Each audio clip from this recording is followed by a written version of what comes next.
Discussions in this show should not be construed as specific recommendations or investment advice. Always consult with your investment professional before making important investment decisions. And now, Financial Renaissance with the M's. All right, so Americans have been losing about $17 billion annually because they've been getting bad advice. And so here are some tips for you to avoid making some of these mistakes. So the problem is when people are looking for financial advice, they tend to go after someone called a financial advisor. Unfortunately, who is a financial advisor or what is a financial advisor? Everybody and their father can call themselves a financial advisor. You can be a mortgage broker, you can be a car salesman, you can be a stockbroker, you can be a bank teller. Anyone that touches money or takes money from you and puts it towards something else could be considered a financial advisor. So there was a report that was done by the Obama administration back in 2015 that came up with the number 17 billion. But here's the thing that you need to do. You need to watch out for invalid credentials. So again, the term financial advisor is a catch-all. It doesn't mean anything at all. So there are now about 200 credentials that an advisor can use. So you're going to want to whittle that down and figure out which ones are the certifications or licenses that you need to know about. Who should you be taking advice from? There's three. One is called a certified financial planner or a CFP. The other is a certified financial analyst or CFA. They do investment management. And the other one is a CHFC, which I'll get into in a little bit. The next thing you also want to do is make sure that they're in good standing. So if they are supposed to help you with your investment management and things like that, they should have a securities license or be licensed with the Securities and Exchange Commission. But if they are FINRA licensed, you can go to FINRA.org and look for broker check. Put that person's name in as well as the name of their firm or their broker dealer and make sure that they're in good standing and that they do not have any professional misconduct, okay? You can also, let's see. Where else can you go? So you can go to broker check on the CFP board's website. They have a search tool that will help you find professionals.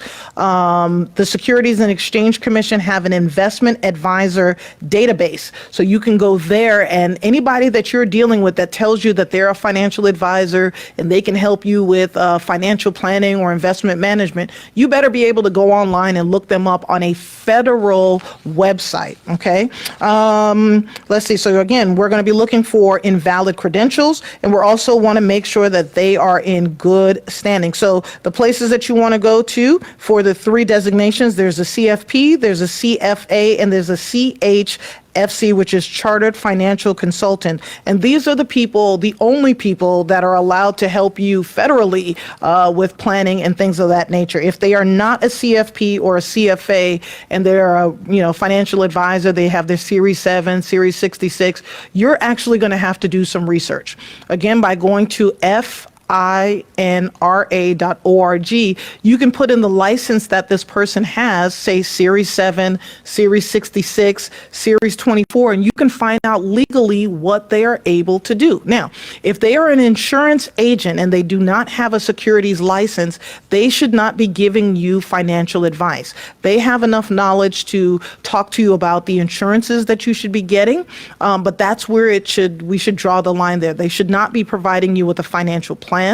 They should not be talking to you about retirement plans or things of that nature. So you're going to have to, hey, I tell you what, call our office, 404-633-9952, Greenwood Wealth Management. If you have any questions about a financial professional that you're dealing with and you're not sure, you can even send us an email at info@greenwoodwm.com, and we can let you know the type of information that you're getting, whether or not you're getting information from the right type of person.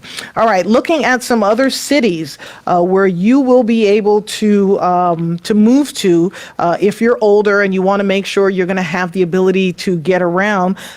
Columbia, South Carolina is another city where they are making improvements for older residents. So getting around town right now in South Carolina, is difficult unless you have a car. So what they're doing right now is improving their bus systems and offering new options like car services. So the ridership increased by about 70% over the last 5 years. They're having tons of older people that want to get around. Older people may not be able to drive, they may not be able to see or what have you, but they still want to be able to get from place to place. Now, the benefit of this is that the younger people, millennials, also want to live in the same areas that older people want to live in. So what we're doing is we're bringing a sense of community back. No one wants to be in the suburbs anymore. So older people don't want to be in the suburbs. They want to be in the cities. They want to be around the action. They want to be near the arts. They want to be near the theaters. And they want to see young people. You know how you stay young? By watching young people.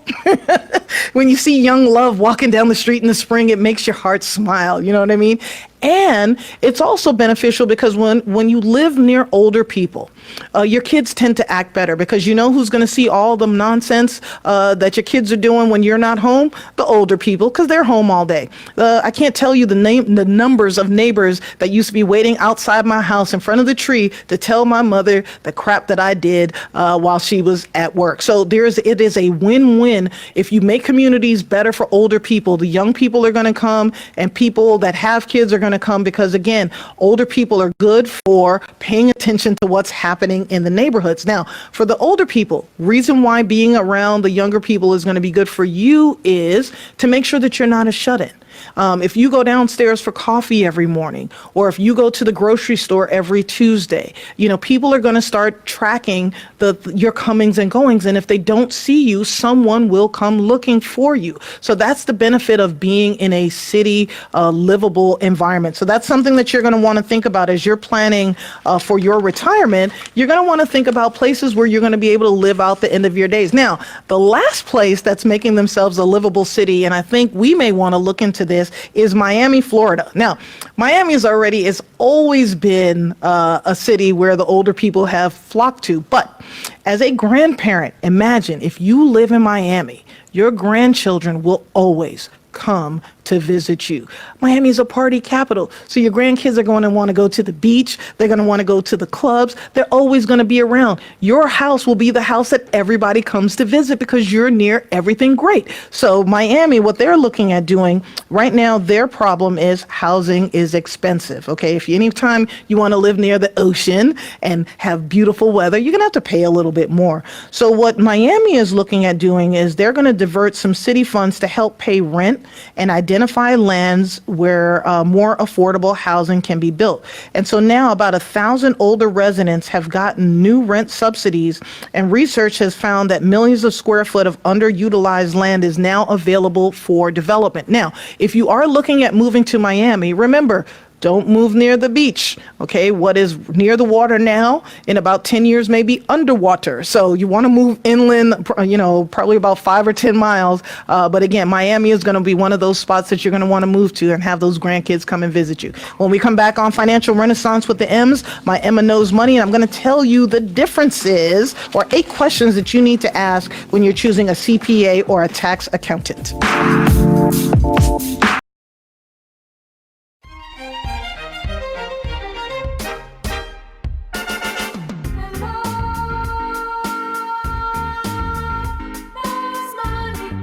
Cash, scratch, green.